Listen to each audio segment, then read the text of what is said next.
Hello, everyone, and welcome back to another episode of Life Support. We're your hosts. I'm Danielle, And I'm Dominique. and today we will be starting a new series for us, Mhm. which is going to focus more so on mental health as a topic, Mhm. mental health student life, mental health as medical students, Yeah. and within that, different topics to do with mental health. Yeah.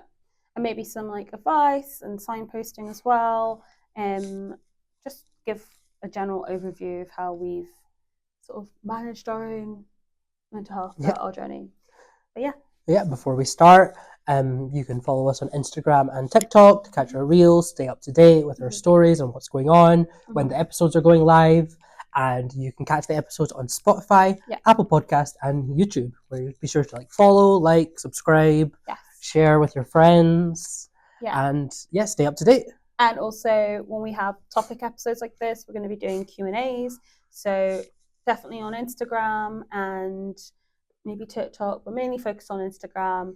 If you've got any tips, advice that you'd want to share, or any questions that you want to ask and you want to get some advice for, it can all be anonymized, but definitely chuck them in there and we will talk through it on subsequent episodes and stuff like that. We'll try to do regular questions on our stories, but if you also just want to message the page with any advice you may have, any questions, and if you want to come on and talk about mental health, if you're a big advocate, you want to come on, share your experiences, help other people with some advice, be sure to reach out, because we want to try and get some specialists on, some other students talking about their journeys, and give sort of a broad overview of the struggles and how to overcome them and sort of maintain your mental health. Yeah, definitely. That sounds good.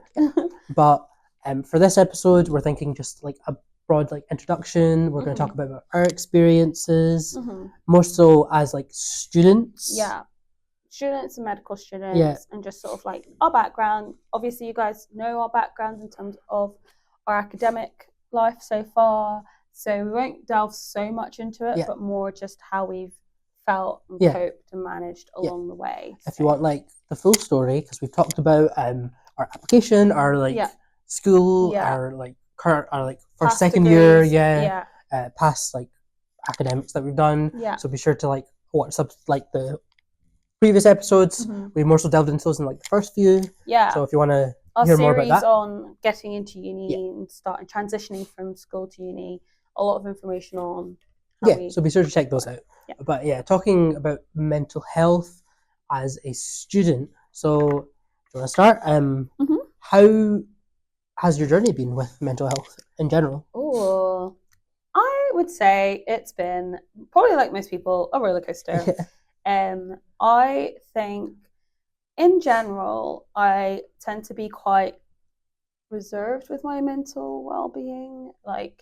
I'm usually quite an optimistic person, so quite upbeat and just positive, so I've been told. And by and large, that's just how I am, when I'm with friends, with people, but also in my own time.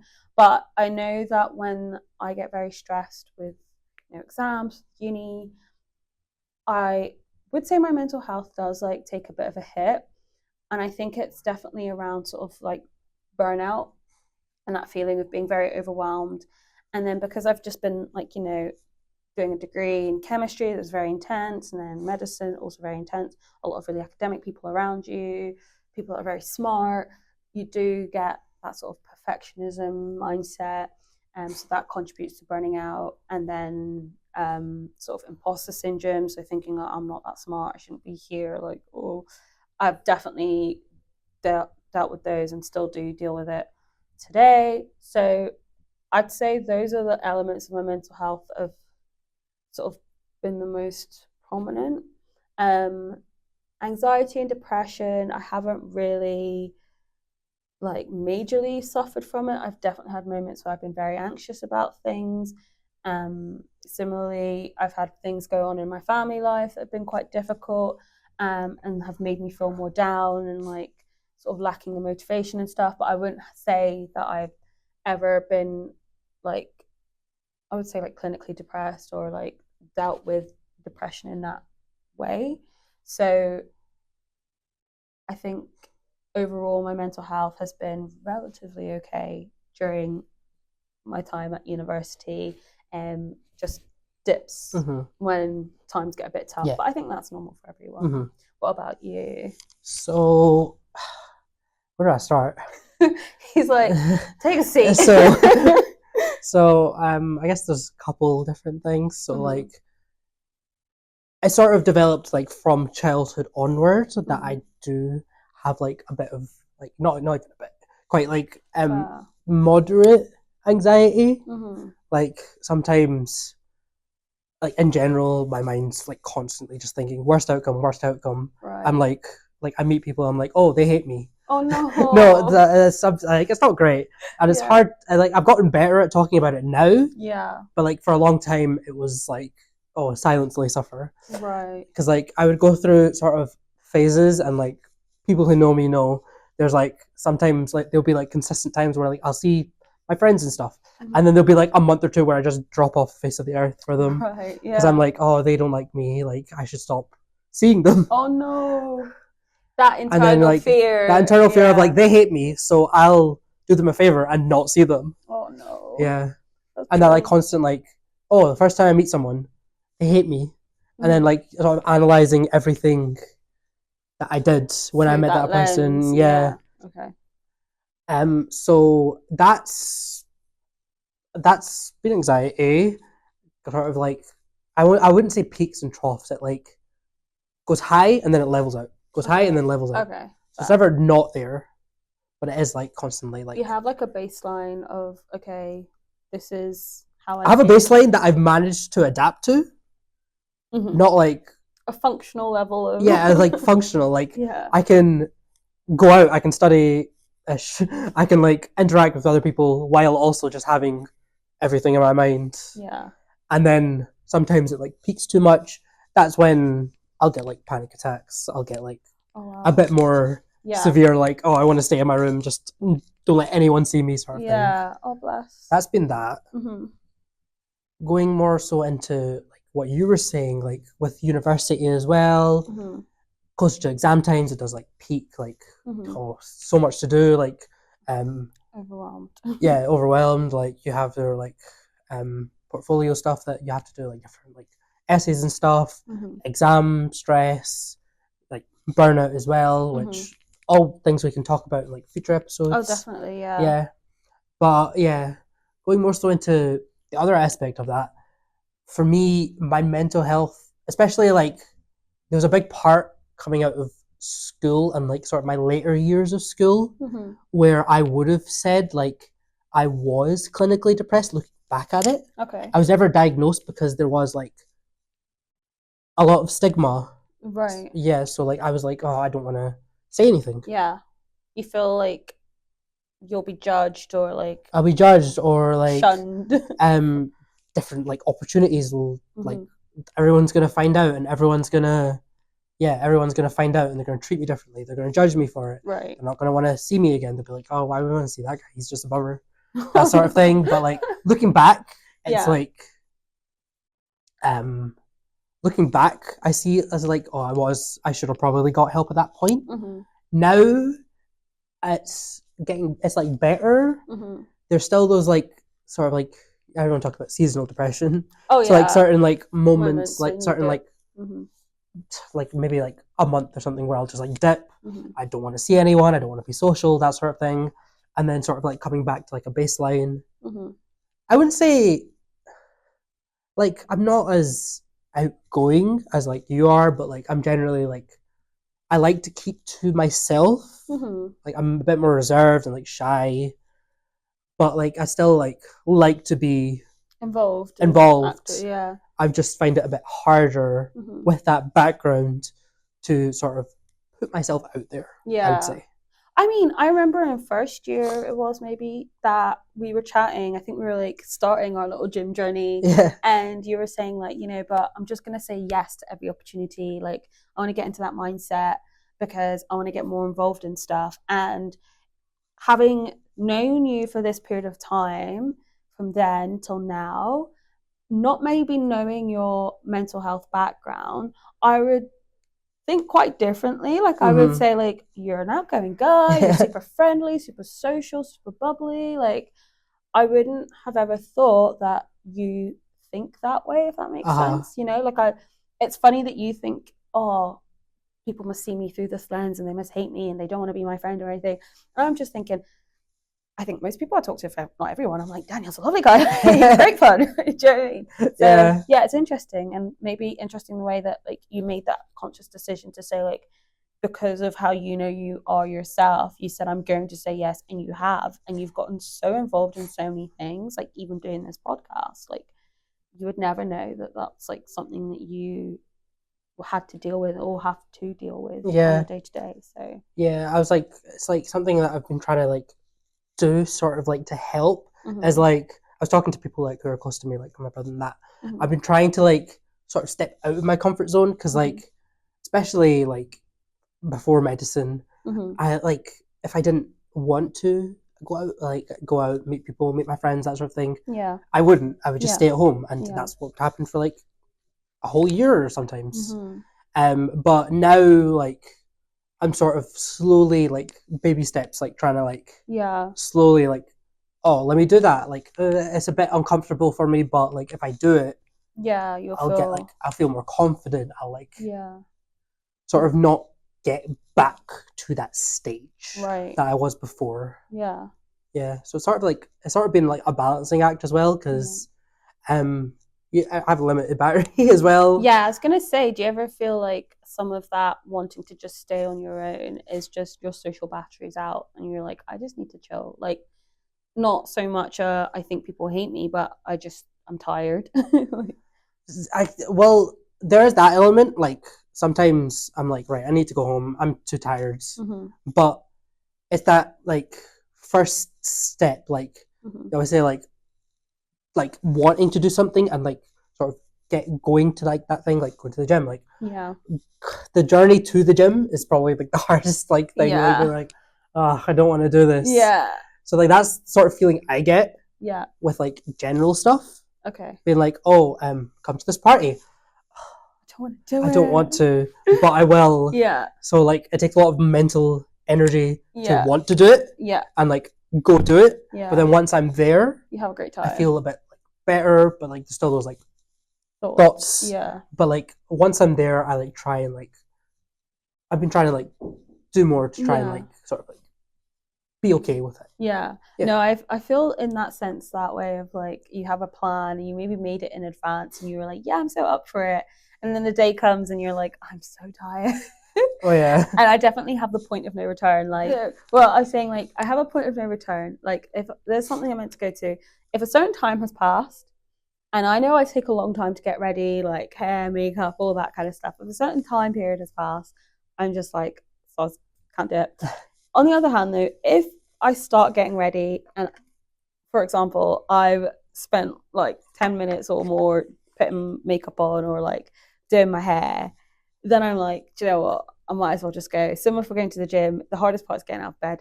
See, once I've talked myself into it and I'm like, right, we're going to the gym. As soon as I'm out of the bed, I'm like, I'm not getting back in this bed until I go to bed tonight. So I'm here. Let's go. So yeah, there's definitely that point of like, I can't psych myself out once I've like started. I feel like that could be detrimental. That's probably why I get burnt out, because as soon as I say yes, I'm like, okay, follow through to the end. And I don't ever say, no, I need to have a break. Just keep going. I'm like, like sometimes social media is like, oh, I'll do that. Oh, I'm going to do this, this, and this. And then when it comes to actually doing it, I'm like, tired. Why did I do that? I hate myself. Why did I do that? Internal me is like, Dominique, I'm tired. I'm like, oh. Present me is like, what are you on? No, that's fair. Do you feel like now you're more open with your mental health? Do you talk to more people about it, or is it something you still keep very like to yourself? I'd say in general, about everything in my life, like in general, I don't share like specific details. Like I wouldn't talk that much about my family, my mental health, and like what's going on personally. This has been quite helpful for that. Like a bit more like social because it's just us and a camera. Yeah. And everyone else in it doesn't know. But it is a nice, like, relaxing, therapeutic process. That's nice. Whereas, like, if this room was like full of people, I'd be a bit more like, yeah, like a conference or something. Yeah, I'd be a bit more like, I don't know if I'll do that. Fair. What's been one of the biggest things to help you when you get into that state of mind where you're thinking like you're sort of spiraling? You're like, no, the anxiety's taken over, and I just want to be on my own. Is there anything that you do in particular that helps you manage that? It's hard because sometimes, like, for me, when that like happens, when I'm getting like overwhelmed, like I can feel like a panic attack starting. Yeah, I'm a bit more like, let me just stay to myself, like stay in my room, like somewhere that's safe. Yeah, and like secure. I know somewhere safe and familiar, where there's nothing that like could happen. There's no one that could like say anything. There's like sort of just me by myself, somewhere safe that I know. Yeah. So like that like sort of uncertainty is gone. Yeah. In a way. That's good. And that like slowly helps you calm down. Yeah. Sometimes it takes a while. Fair. But yeah, definitely that's something I'm trying to like figure out how to properly deal with. I still haven't properly talked to anyone like professional about it, which I'm thinking about. Like, it's always that debate of like, should I not?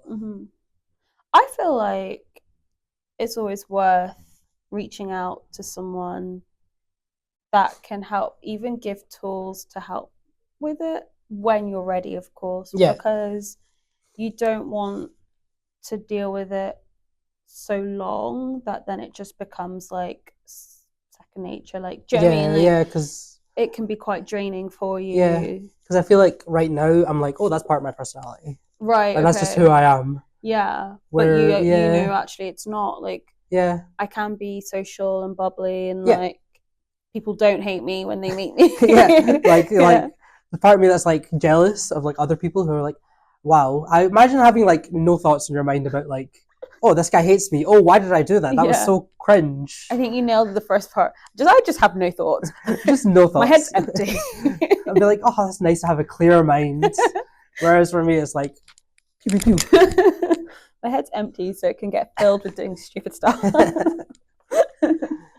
yeah, I guess that's an overview, and that's like something that's still evolving. So we'll see how like that goes, and like we can obviously go into like individual things like depression, like mental health resources. We can talk about burnout, imposter syndrome, social anxiety. There's a broad spectrum of things we can do. We can get specialists on. Yeah, but I think this has been a good like introduction to it. Definitely. We can obviously like expand on like the individual topics that we can talk about. Yeah, sort of our journeys on those aspects. Yeah, I think it'd be really helpful to sort of discuss some of the other topics, especially because we're in a course that's very intense and we're around a lot of people that are going through it and going through all the intensity of it. People cope and manage in very different ways.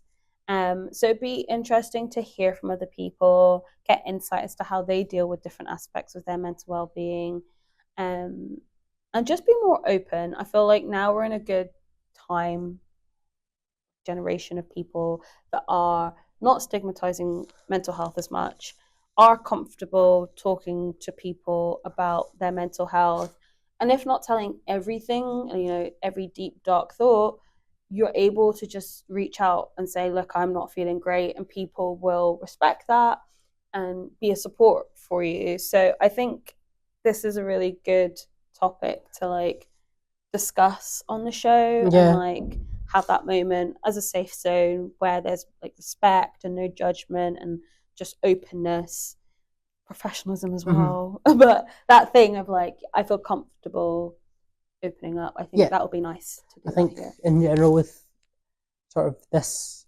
area, like topic we're covering, we can leave like phone numbers, like helplines, and like websites that are really useful for mental health, because it is something that a lot of people struggle with to varying degrees, and like some are very extreme, some are really severe, some are a bit smaller, but like all are like still affecting people. Definitely. So yeah, we'll leave some resources if you want to reach out with like anything that you're going through, like sort of share advice, like share experiences. Yeah. That's definitely something that we're keen on. Like reach out, message the page. We're gonna have stories up of like different Q&As and different aspects. Yeah. And be sure to like engage with those. Yeah. If you have any useful resources that you use or like sort of like how you progressed your journey, be sure to share it with us as well. Yeah. And we'll be sure to like let other people know, because it's something that would be really useful to like sort of come together and like give like a good like base of like a different good resources that everyone can kind of access. Hub, And if you are struggling, if anything that we've talked about has triggered you, or if you just want someone to talk to, don't be afraid to reach out to either of us on our social media pages, either the podcast one or our personal ones. Obviously, we won't share anything, we won't digress any information unless, of course, we think that there's harm or anything like that. But if you just want someone to talk to, definitely reach out to either one of us. We'll be happy to be that voice and be that shoulder for you, shoulder support. Yes. But I feel like that's a good place to wrap up our sort of introduction. So we talked a bit about our personal journeys. And sort of the next one, we can go into like an individual aspect of it and sort of expand a bit. Maybe get some guests on. So thank you guys for watching. Be sure to follow us on Instagram and TikTok. Sort of engage with us on this topic, engage with the page, engage with each other as well. Be sure to like, if you are feeling any concern with any of your friends, be sure to reach out and like just tell them like you appreciate them, like they're valued, that sort of thing. Yeah, small act of kindness to everyone every day. Because even if like nothing's going on, just that like one message, like that could like really uplift their day. Or if something was going on, that one message could make a difference. So thank you guys for watching. Thank you. Bye.